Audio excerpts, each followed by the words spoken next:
ng suot mo. Ano, tara na? 2 hours pa biyahe natin. Tara na. Tara na. Siguraduhin mo maganda yung pupuntahan natin, ha? Maganda talaga yon. Ang aga-aga kasi. Talaga. Ang ganda ng outfit, eh. Nakaano ka pa, oh. Ang ganda-ganda ng suot mo, oh. Tara na. Parang kung saan ka pupunta. Bakit? Parang may inaano ka na. Tara na, tara. Ang tagal-tagal ng biyahe natin, siguraduhin mo magugustuhan Tara ka na. na. Mag-helmet ka na. Tara. So, alis na tayo. Ayos ba yung date natin dito sa QC? Oo, ang ganda nga. Ito naman. Wow. Mas na mo. Quality time nga eh. Ang ganda naman mo. Forma pa siya. Akala niya gagala. Sabi mo. Magpapaayos pala ng motor. Nasira kasi yung ABS sa motor. Sabi niya guys, ano daw, date daw, mag-ayos daw ako ng makeup. Tapos, ang ganda-ganda ng suot ko. Tapos, Bakit? Maganda rin naman suot ko. Alam mo ikaw lang. Ilang oras biyahe dito? 3 hours. O, 3 hours. Ilang balikan? 6 hours din. Tapos, ako pa yung, best ko ba naman pag sabihin niya kagabi, mag-date daw kami, mag-ayos daw ako. Tapos, nandito ko. Anong oras ka gumising? 6. Tapos, pag dalo dito pala, hanggang QC, hanggang QC, date mo. Oo, kaya. Date, motor, ganyan, ano yan. Mamaya mag-ano na lang tayo. Magpapares na lang tayo. Doon, may pares doon. Mas mahal mo pa motor mo kaysa sa akin. Yung motor mo, alagang-alaga sa ligo. Ikaw, hindi na naliligo. Ayos forma natin, boss. Paggawa ng motor. Subukan mo.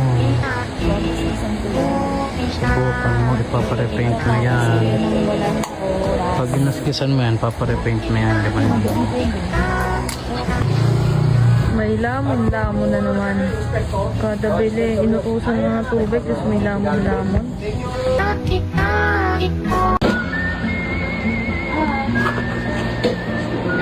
Flowers. Ay, napansin. Kami mo, nagpagas ka. Nagpagas nga ako, haba din ang pila eh.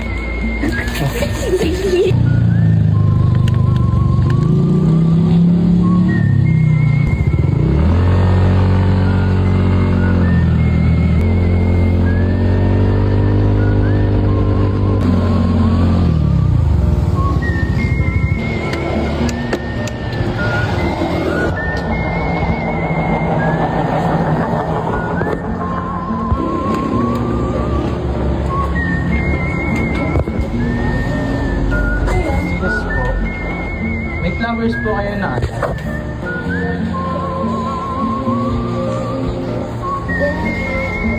Thank you po.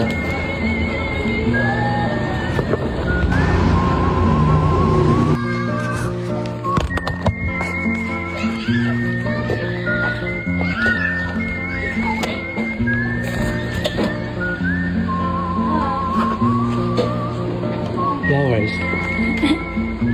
Ay, napansin. Kami mo, nagpagas ka. Nagpagas nga ako, haba din ang pila eh.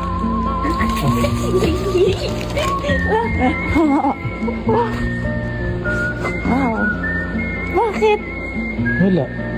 Inaway Akala mo ko ako kagabi eh. Akala ko Oo, inaway mo ako kagabi eh. Hindi, akala ko kahapon to. Kasi man, sorry natin, akala ko sasabihin mo, buksan mo yung compartment ko. Tapos ngayon, tapos,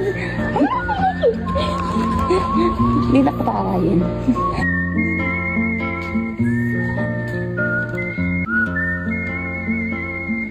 Hindi na ako mag-video. Ang ganda.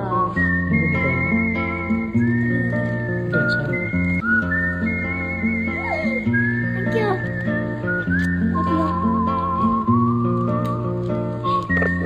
Wow, pinagandaan akong pagkain. Pag binili ko ng ano.